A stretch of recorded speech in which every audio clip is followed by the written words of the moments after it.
출애굽기 4장 1절로 17절까지의 말씀을 여러분들이 다 찾으셨으면 우리 한 절씩 교독하도록 하겠습니다. 제가 먼저 출애굽기 4장 1절부터 17절까지 한 목소리로 교독합니다.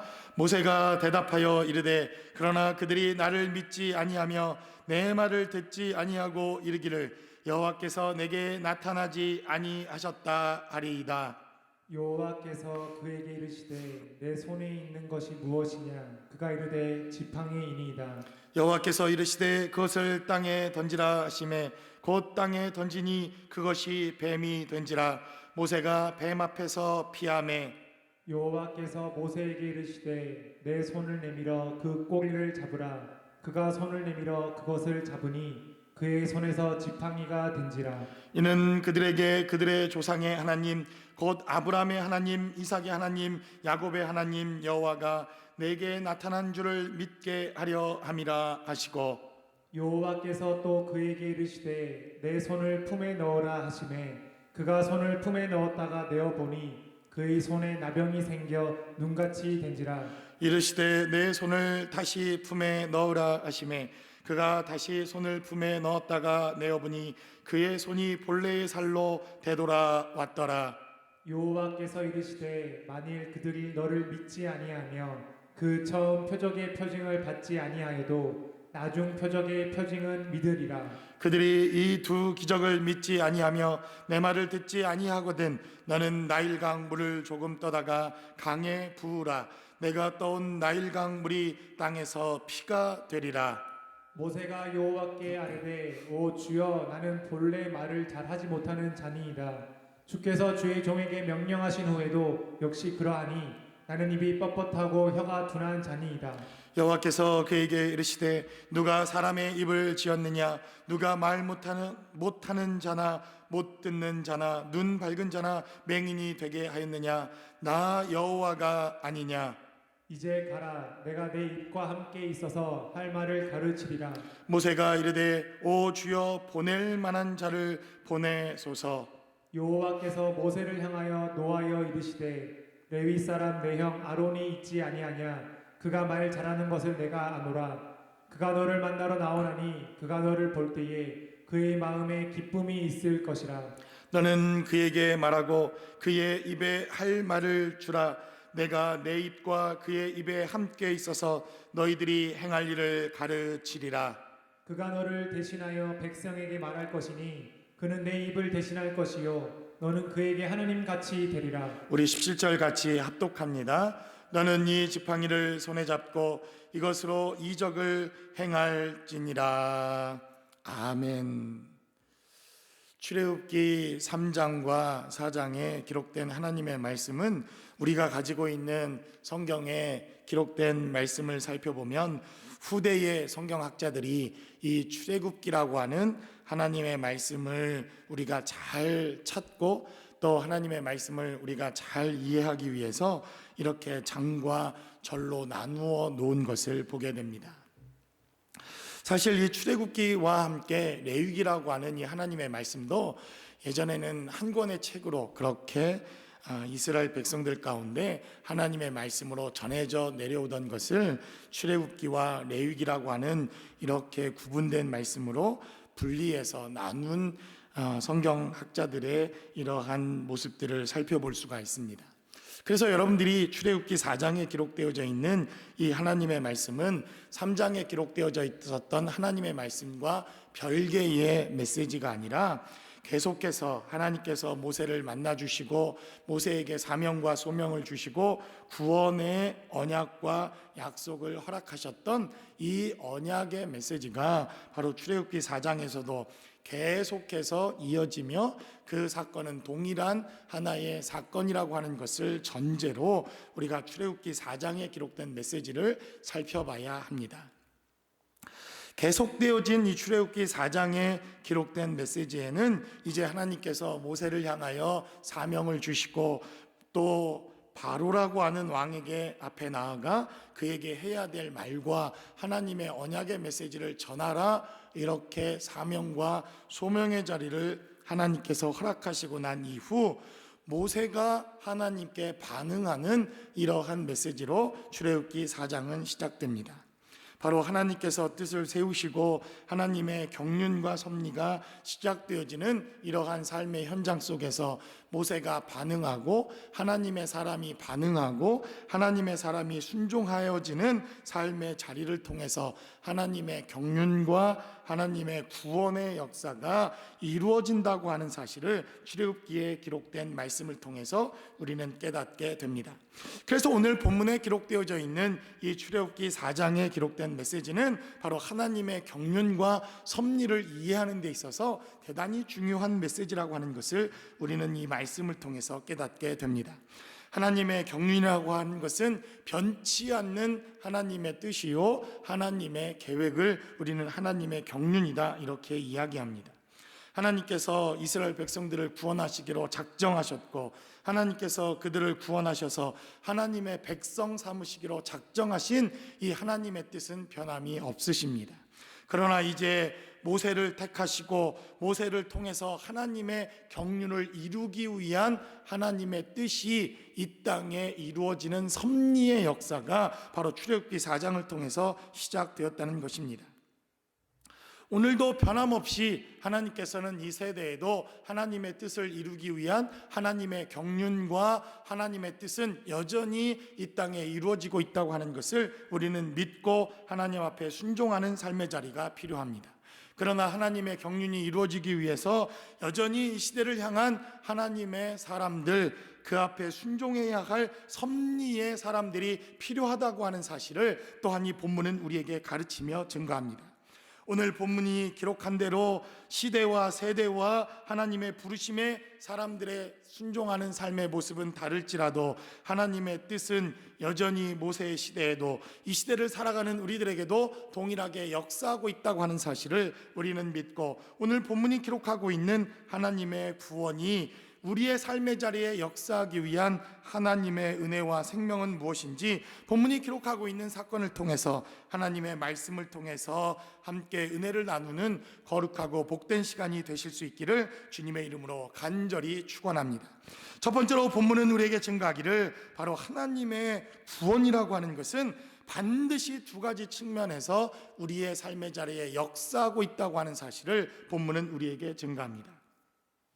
이제 모세는 하나님의 말씀과 하나님의 부르심에 대해서 이렇게 증거하는 것으로 본문은 시작합니다. 1절은 기록하기를 모세가 대답하여 이르되 그러나 그들이 나를 믿지 아니하며 내 말을 듣지 아니하고 이르기를 여호와께서 내게 나타나지 아니하셨다 하리이다 라고 그는 이렇게 증거하는 것을 보게 됩니다. 한마디로 말해서 그가 하나님의 부르시는 이 부르심 앞에 순종하지 못하는 모세의 모습과 그가 기쁨으로 하나님 앞에 나아가지 못하는 모세의 모습을 발견하게 됩니다. 모세도 어쩌면 애굽에 당하고 있는 여러 가지 상황들과 여러 가지 애굽 사람들의 이러한 억압과 이스라엘 백성들이 당하고 있는 고난과 고통의 소식을 그도 들었을 것입니다. 그리고 자신이 애굽 사람들뿐만 아니라 이스라엘 백성들에게도 배척당했던 과거의 거절에 대한 아픔과 그의 삶의 모습이 여전히 그의 삶의 자리에도 남아 있었기에 그가 바로 앞에 서는 일과 이스라엘 백성들 앞에 서는 두려움과 상처가 있었을 것이라고 하는 것을 우리는 이 본문이 기록하고 있는 말씀을 통해서 깨닫게 됩니다. 그러나 하나님께서 모세를 사용하셔서 그의 경륜을 이루시고 뜻을 이루시겠다고 하는 변치 않는 하나님의 역사는 언제든지 우리의 삶의 자리에 반드시 성취되고 이루어질 것이라고 하는 것을 본문은 우리에게 증거합니다. 그래서 하나님의 구원은 이 모세를 통해서 반드시 두 가지 측면에서 우리에게 이루어진다고 하는 것을 우리는 본문의 말씀을 통해 살펴보게 됩니다. 첫 번째로 하나님께서는 여호와 하나님께서 모세에게 이르시기를 내 손에 있는 것이 무엇이냐라고 묻습니다. 그러자 늘 그의 손에 떠나지 않았던 이 지팡이를 모세는 하나님께 아뢰어 말하기를 내 손에 지팡이가 있나이다 라고 2절에 기록된 말씀을 통해서 모세는 증거합니다. 3절에 기록된 대로 여호와께서 이르시되 그것을 땅에 던지라 하시매 곧 땅에 던지니 그것이 뱀이 되었다. 성경은 이렇게 말씀합니다. 그리고 또 하나님께서 말씀하시기를 내 품에 손을 넣으라 라고 6절에 또 말씀하십니다. 그리고 모세가 손을 품에 넣었더니 그 손에 나병이 생겨 눈과 같이 되었다라고 6절은 기록합니다. 그리고 7절은 다시 증거하기를 이르시되 내 손을 다시 품에 넣으라 하시매 그가 다시 손을 품에 넣었다가 내어보니 그의 손이 본래 살로 되돌아왔더라라고 성경은 말씀합니다.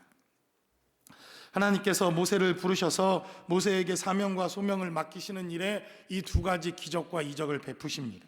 하나는 손에 있던 지팡이를 던지라 이렇게 말씀하시니 그것이 뱀이 되고, 또 품에 손을 넣으라 말씀하시니 그 손에 나병이 생겨서 이제 모세는 죽을 병에 걸리는 이러한 기적과 이적이 나타나는데 하나님은 그것을 표적이다, 이적이다 이렇게 말씀하셨다는 것입니다. 누가 봐도 이것이 과연 이적이냐 표적이냐 이야기할 수 있을 만큼 이것이 모세에게 이득이 되거나 이것이 모세에게 능력이 되거나 이것이 모세에게 무엇인가 엄청난 축복을 전해주는 이적과 능력처럼 보여지는 것은 아니더라. 성경은 이렇게 말씀합니다. 그럼에도 불구하고 하나님은 이 두 가지 기적을 통해서 우리 구원의 측면을 우리에게 말씀하시고 가르치고 있다는 것입니다. 그리고 하나님께서는 이러한 기적과 이적을 보여주신 이후 그 뱀이 다시 지팡이로 변해지고 그 손이 다시 고침을 받는 이러한 역사가 있었던 것을 보게 됩니다.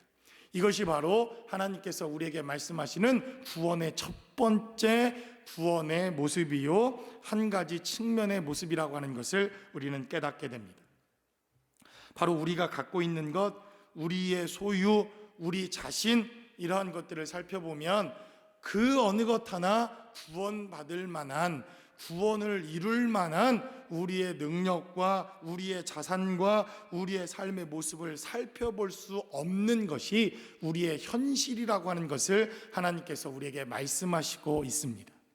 우리가 가지고 있는 것을 집어 던져도 그것은 가장 흉악하고 그리고 우리에게 해가 될 수밖에 없는 뱀으로 변할 수밖에 없는 우리의 모습, 우리의 손을 우리의 품 안에 집어넣었다 꺼내도 그것은 죽을 수밖에 없는 이러한 나병의 현실을 우리가 살펴보는 것, 바로 이러한 현실과 상황 속에서 우리가 구원이라고 하는 것을 경험하게 되어지는 사건, 이것이 하나님께서 우리를 부르시는 사건이요, 바로 모세에게 구원의 은혜가 무엇인가 하는 것을 가르쳐주는 사건이라고 하는 것을 성경은 우리에게 말씀하고 있다는 것입니다. 그래서 4장 1절에 기록된 메시지가 너무나도 중요합니다. 4장 1절은 다시 이렇게 시작합니다. 모세가 대답하여 이르되 그러나 그들이 나를 믿지 아니하며 내 말을 듣지 아니하고 이르기를 여호와께서 내게 나타나지 아니하셨다 하리이다 라고 모세는 이렇게 고백합니다.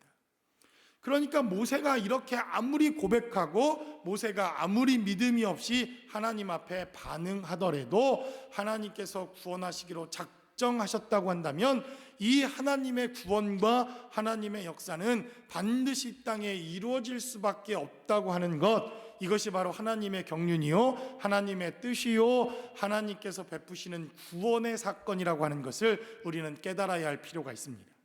그래서 오늘 기록된 대로 모세의 고백은 대단히 중요합니다.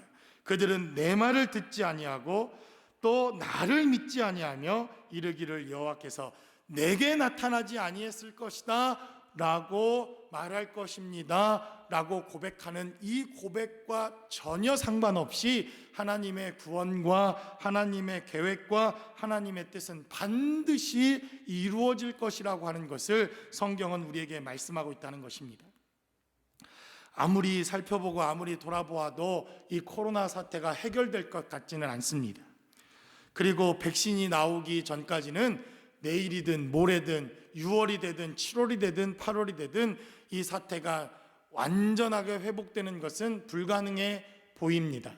그러나 오늘 본문이 기록되어진 대로 우리의 시선과 우리의 고백과 우리의 뜻과 우리의 생각과 전혀 상관없이 저는 이 시대에도 하나님은 하나님의 구원을 이루시며 하나님의 뜻을 이루시며 하나님의 경륜과 섭리를 이루시는 하나님이라고 하는 사실을 우리가 믿는 것, 이것이 바로 구원의 사건이요, 구원받은 자들이 우리가 하나님 앞에 나와야 할 삶의 태도요, 모습이라고 하는 것을 성경은 우리에게 말씀하고 있다는 것입니다.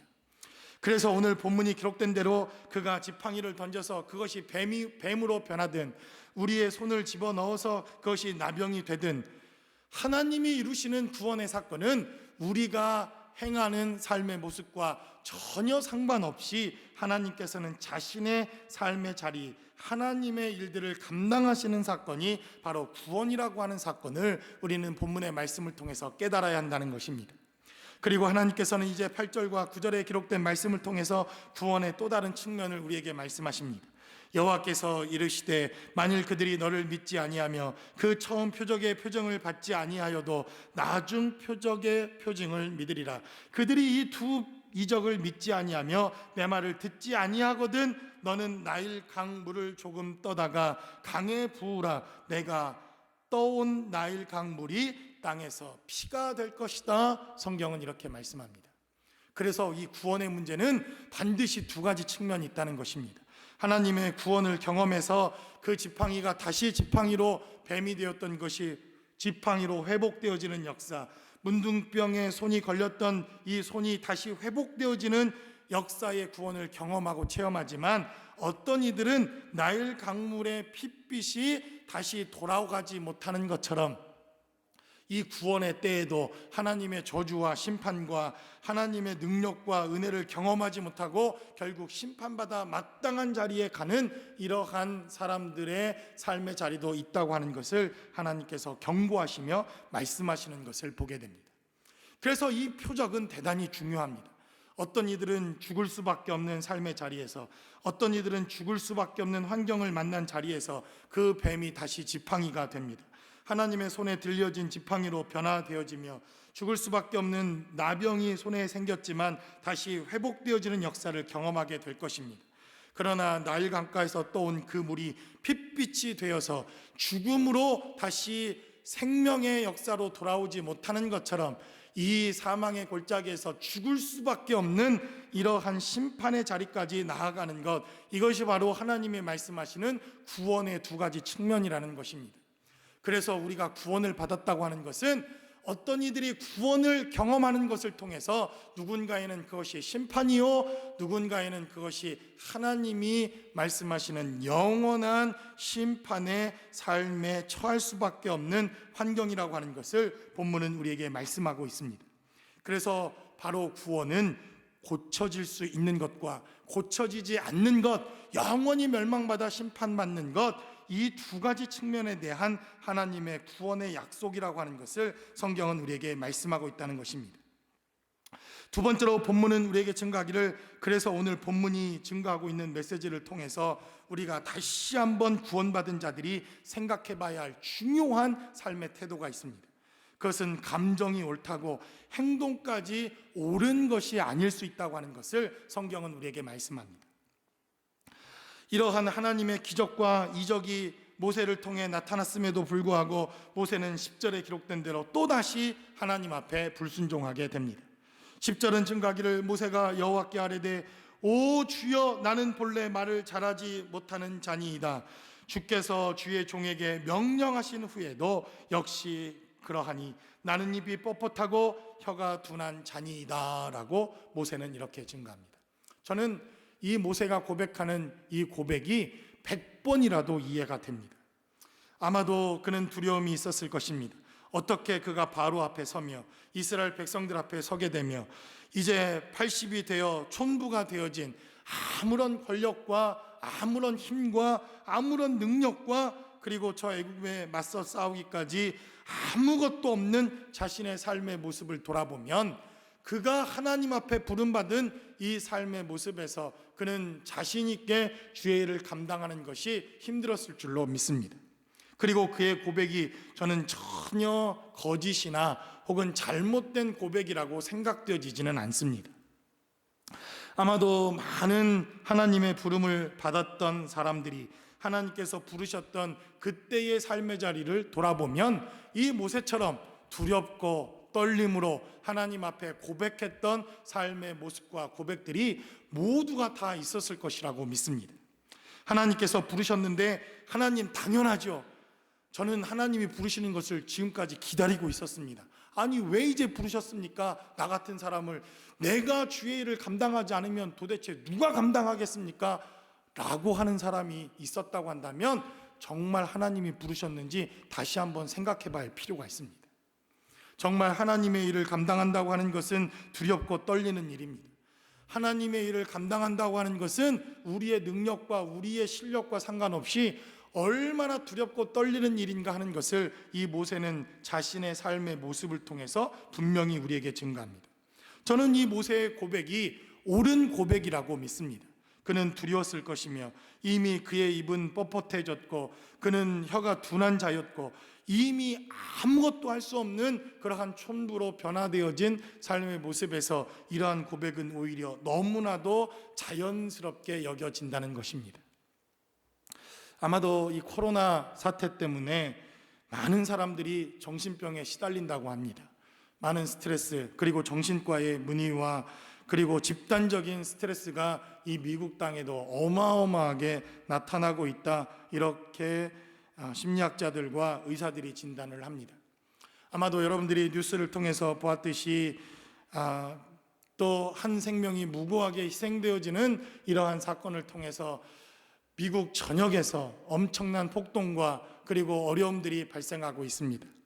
어제를 기하여 캘리포니아에도 주 정부에서 비상사태를 선포했고 어제 저녁 밤새 이 렌초 국화문가에도 경찰과 많은 사람들이 대치하는 이러한 폭력적인 사태들이 발생하는 것을 보게 됩니다.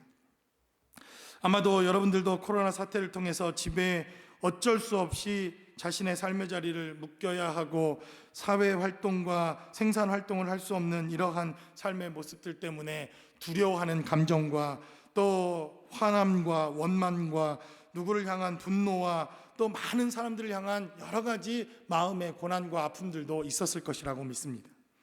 또 우리 김현호 목사님이 고백하셨던 것처럼 이유를 알 수 없는 한숨과 근심과 걱정들도 여러분들의 삶의 자리에 저는 분명히 있었을 것이라고 믿습니다. 그러한 감정까지 저는 틀렸다 이렇게 말하는 것은 아닙니다. 그 감정이 솔직하고 옳고 여러분들이 느끼는 답답함이 저는 분명히 맞다고 믿습니다. 그러나 그러한 감정 때문에 우리의 모든 행동과 우리의 모든 결정이 옳은 것은 아니라고 하는 사실을 성경은 우리에게 말씀하고 있다는 것입니다. 분명히 모세는 자신이 갖고 있는 능력과 힘과 자신의 상황 속에서 그는 그 무엇도 할 수 없는 촌부에 지나지 않는 솔직한 고백이 있었지만 그러나 끝까지 하나님 앞에 불순종하고 있는 이러한 삶의 모습은 옳은 행동이 아니라고 하는 사실을 성경은 우리에게 말씀하고 있다는 것입니다. 그래서 어쩌면 여러분들이 생각하는 여러 가지 생각들, 그리고 다시 예배 자리로 나와야 하는 우리의 삶의 자리에서 지금 예배 자리로 나오는 것이 맞는지 틀리는지 여러분들의 생각과 여러분들의 결정이 저는 틀렸다고 말하지 않습니다. 그러나 절박한 마음으로 예배하고 절박한 마음으로 현장 예배에 복귀하며 하나님 앞에 예배하는 삶의 자리까지 다시 회복되기를 원하는 삶의 모습도 지지받는 것이 저는 마땅하다고 믿습니다. 그래서 우리의 생각과 우리의 결정이 틀린 것은 아니지만 그러나 우리의 행동이 모두 다 옳은 것이 아닐 수 있다고 하는 것을 전제로 우리의 삶의 자리는 시작되어야 한다는 것입니다. 그래서 모세는 계속해서 하나님께 이렇게 고백합니다. 13절에 기록된 대로 모세가 이르되 주여 보낼 만한 자를 보내소서라고 그는 또 이렇게 하나님 앞에 고백합니다. 그러자 14절에 기록된 대로 여호와께서 모세를 향하여 노하여 이르셨다라고 말씀합니다. 그래서 오늘 본문은 기록하기를 우리의 생각과 우리의 감정이 옳다고 우리의 행동까지 그것이 과연 옳은 것인가에 대한 하나님의 메시지를 살펴봐야 할 필요가 있다는 것입니다. 여러분, 교회를 생각하면 또 하나님의 이 시대와 세대를 향한 하나님의 마음과 하나님의 뜻을 생각하면 우리의 생각들은 여러 가지 생각들을 할 수가 있습니다. 저는 여러분들이 교회를 향한 생각들, 그리고 이렇게 하는 것이 교회의 올바른 생각이다 라고 하는 그 생각들이 틀렸다고 생각하지는 않습니다. 그러나 여러분들이 옳은 생각이 절대로 하나님 보시기에 모두가 옳은 생각일 수 없다는 것입니다. 또 우리의 틀렸다고 생각되어지는 그 생각도 하나님 보시기에 완전히 틀린 생각이 아닐 수 있다고 하는 사실을 우리는 깨닫고 하나님의 인도하심을 경험하는 것, 이러한 삶의 자리가 필요하다는 것입니다. 그래서 오늘 본문이 기록된 대로 모세의 고백과 모세의 생각과 모세의 감정은 틀린 것이 아니었지만, 그러나 하나님 보시기에 모세는 올바른 행동이 아니었다고 하는 사실을 성경은 우리에게 말씀하고 있다는 것입니다. 그래서 여러분들이 코로나 사태를 경험하고 있는 이 시대, 그리고 하나님 앞에 현장 예배로 돌아오는 이러한 시점에서도 하나님 앞에 기도하십시오. 어떻게 우리가 결정하고 행동하고 여러분들의 삶의 자리에 우리가 어떻게 행하는 것이 하나님이 가장 기뻐하는 삶의 모습일지, 이것은 정죄함도 아니요, 또 여러분들의 믿음의 삶의 자리를 또한 우리가 정죄하거나 또 생각하는 것도 아닙니다. 다만 하나님 보시기에 하나님이 우리의 삶의 자리에 무엇을 원하는지 들어야 할 시점에 와 있다고 하는 사실을 성경은 우리에게 말씀하고 있다는 것입니다. 마지막으로 본문은 우리에게 증거하기를, 바로 하나님의 구원은 우리가 소유한 자원을 통해서 하나님께서 이루신다고 하는 사실을 우리는 기억해야 할 필요가 있다는 것입니다. 이쯤 되면 제가 하나님 같으면 아유 그래 모세 관둬라 이렇게 할 것 같습니다. 아이 관둬, 그만둬, 모세 너 아니면 할 사람이 없겠냐? 저 같으면 이럴 것 같습니다. 저 같으면. 그래서 하나님이 제 마음과 같지 않다는 것이 얼마나 중요한지 모릅니다. 하나님께서는 계속해서 거절하고 있는 모세를 향해 하나님은 이렇게 말씀합니다. 14절에 기록된 대로 여호와께서 모세를 향하여 노하여 이르시되 레위 사람 내 형 아론이 있지 아니하냐? 그가 말 잘하는 것을 내가 아노라. 그가 너를 만나러 나오나니 그가 너를 볼 때에 그의 마음에 기쁨이 있을 것이라 라고 성경은 이렇게 말씀합니다. 여러분, 이제 아론이라고 하는 사람이 등장을 합니다. 그런데 여러분들이 출애굽기에 기록되어져 있는 이 아론이라고 하는 사람을 쭉 살펴보면 이 사람도 하나님의 말씀과 하나님의 뜻대로 부르심을 받은 사람이지만 실수가 많은 사람이요, 많은 이스라엘 백성들 앞에 하나님의 뜻을 온전하게 전하기보다는 사람들의 이성과 사람들의 뜻과 사람들의 인기에 영합하여 행동하고 결정하는 사람으로 아론이 등장하는 것을 보게 됩니다. 그래서 시내산에서 하나님의 말씀을 받고 있었던 이러한 때에 이스라엘 백성들의 처음 첫 번째 우상이 바로 아론이라고 하는 이 사람의 결정에 의해서 이 우상의 숭배가 이루어지고 하나님의 진노와 심판이 이루어지는 이러한 역사가 있었던 사람이 바로 아론이라고 하는 사람입니다. 그래서 자세히 살펴보면 모세도 그렇고 아론이라고 하는 사람도 그렇고 이 사람들이 하나님께 부름을 받을 만한 능력이나 특별한 은사나 아니면 하나님이 주시는 특별한 달란트가 있어서 하나님께 부름받은 것처럼 보여지지는 않는다는 것입니다. 그럼에도 불구하고 하나님의 구원과 하나님의 역사는 우리가 소유한 자원을 통해서, 하나님이 우리에게 주신 자원을 통해서 이루어지고 있다고 하는 사실을 우리는 기억해야 할 필요가 있다는 것입니다. 그래서 이 시대의 구원도 어쩌면 하나님이 우리에게 허락하신 이 교회라고 하는 자원을 통해서, 이 교회라고 하는 공동체를 통해서 하나님은 이 시대의 구원을 이루시기를 원하시며 우리에게 하나님의 나라와 하나님의 일들을 맡기시기를 원하신다고 하는 사실을 우리는 깨달아야 한다는 것입니다. 그래서 하나님께서는 4장 2절에 기록된 말씀을 통해서 모세에게 이렇게 물었습니다. 여호와께서 그에게 이르시되 내 손에 있는 것이 무엇이냐? 라고 묻습니다. 그가 이르되 지팡이니이다 라고 고백합니다.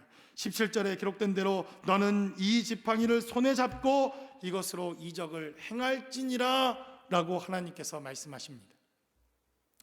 여러분, 저도 이 코로나 사태로 좌우 주변을 살펴보면 도무지 어떻게 해야 이 문제를 해결할지, 도무지 어떻게 하면 교회들이 이 문제와 고난 앞에서 해결되어지고 이기고 승리할 수 있을지 도무지 어떠한 돌파구도 보여지지 않습니다. 그러나 오늘 본문에 기록된 말씀을 통해 깨닫는 것은 하나님께서 특별한 무엇인가를 우리에게 주셔서 이 사태를 우리가 해결하거나 이 문제를 이기거나 이 문제를 벗어나도록 하나님께서 우리에게 그러한 삶의 자리로 부르시지 않는다고 하는 사실을 우리는 기억해야 할 필요가 있다는 것입니다. 물론 하나님께서는 때때로 우리에게 특별한 것들을 주시기도 하십니다. 그러나 하나님의 삶의 자리에서 우리를 구원하시는 일반적인 방법은 바로 우리에게 주신 그 자원만으로도 너무나도 충분하고 너무나도 풍성하다고 하는 사실을 우리는 기억해야 할 필요가 있습니다. 모세가 손에 들었던 이 지팡이는 모세가 평범하게 양을 치던 이러한 지팡이입니다.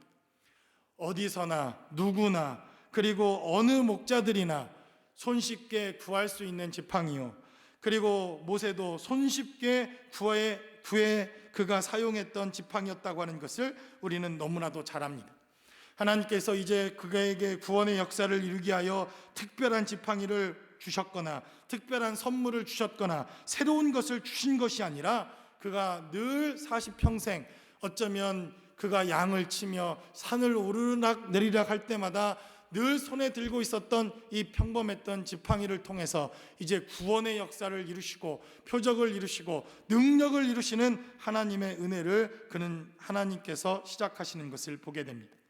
아론도 마찬가지입니다. 하나님께서 특별한 사람을 주셨거나 그에게 특별한 달란트를 주셨거나 그에게 특별한 능력 있는 자를 붙이신 것이 아니라 그의 80평생에 늘 함께 지내오며 함께 자라오며 함께 삶을 살아냈던 아론이라고 하는 이 사람을 통해서 이제 모세는 조력자로 하나님의 일들을 감당하는 사람으로 모세와 함께 일을 감당하도록 허락하셨다는 것입니다. 그러니 모세가 얼마나 불편했겠습니까? 아론은 또한 그렇지 않았겠습니까? 80평생을 자라오면서 아론도 모세의 연약함과 모세의 약점과 모세의 연약함들을 모두 다 보았을 것입니다. 모세도 역시 마찬가지로 아론이 얼마나 형편없는 사람이고 얼마나 쓰잘데없는 사람인가 하는 것을 모세도 보고 자랐을 것입니다. 이렇게 서로의 약점과 부족함을 잘 알고 있는 이러한 사람들을 통해서 하나님은 하나님의 구원과 하나님의 역사를 이루어 나가시도록 우리를 통해 부르셨다는 것입니다. 그래서 어쩌면 우리가 오해하고 있는 한 가지가 있습니다. 나에게 정말 귀인을 하나님이 붙여주시기만 한다면, 나에게 정말 특별한 사람들을 하나님께서 붙여주시기만 한다면, 우리 교회에도 하나님이 은사가 많고 세상에서도 부유하고 특별한 능력과 은사를 가진 사람들이 붙여주시기만 한다면 이 교회에 엄청난 일들을 하나님이 맡겨주신 일들을 감당할 수 있을 것인데, 어쩌면 우리의 삶의 자리에서 하나님이 나에게도 이러한 엄청난 사람들을 나의 주변에 붙여주시기만 한다면 내 삶의 자리는 변할 수 있을 텐데 라고 잘못 생각하는 우리의 삶의 모습들을 보게 된다는 것입니다. 그러나 하나님께서 이루시기를 원하시는 삶의 자리는 바로 내가 소유한 나에게 가장 익숙한 삶의 자리에 주어진 삶의 모습을 통해서 하나님은 구원을 이루시고 하나님의 소원을 이루시며 하나님의 경륜과 섭리를 이루어 가시는 분이라고 하는 사실을 성경은 우리에게 말씀하고 있다는 것입니다. 그래서 제자들 교회도 여러분들이 필요합니다. 바로 제자들 교회도 여러분들을 보내주신 이유와 목적이 있다는 것입니다. 이 시대에도 저와 여러분들을 이 땅에 보내주신 이유와 저는 목적이 있다고 믿습니다. 그가 양을 치며 미디안 땅에서 하나님의 부름을 받기 이전에 들고 있었던 그의 지팡이는 평범한 지팡이에 불과했지만 이제 하나님께 부름을 받고 하나님께 붙들려 하나님의 사명과 소명을 감당하는 그러한 모세의 손에 들려진 이 지팡이는 이제 앞으로 홍해를 가르고 하나님께 주시는 대적들을 향하여 승리를 선언하며 하나님의 기적과 이적을 베풀고 하나님의 살아계심을 나타내는 이러한 지팡이로 하나님의 능력을 전하는 지팡이가 될 수밖에 없는 이러한 능력의 삶의 표적과 기적을 행하는 삶의 지팡이로 변화될 것이라고 하는 사실을 성경은 우리에게 말씀합니다. 바로 이것이 우리가 믿어야 할 삶의 태도요 모습이라고 하는 것을 성경은 우리에게 말씀합니다. 그러므로 여러분, 하나님이 어쩌면 이 시대에 저와 여러분들에게 이렇게 묻고 있는지 모릅니다. 내 손에 있는 것이 무엇이냐?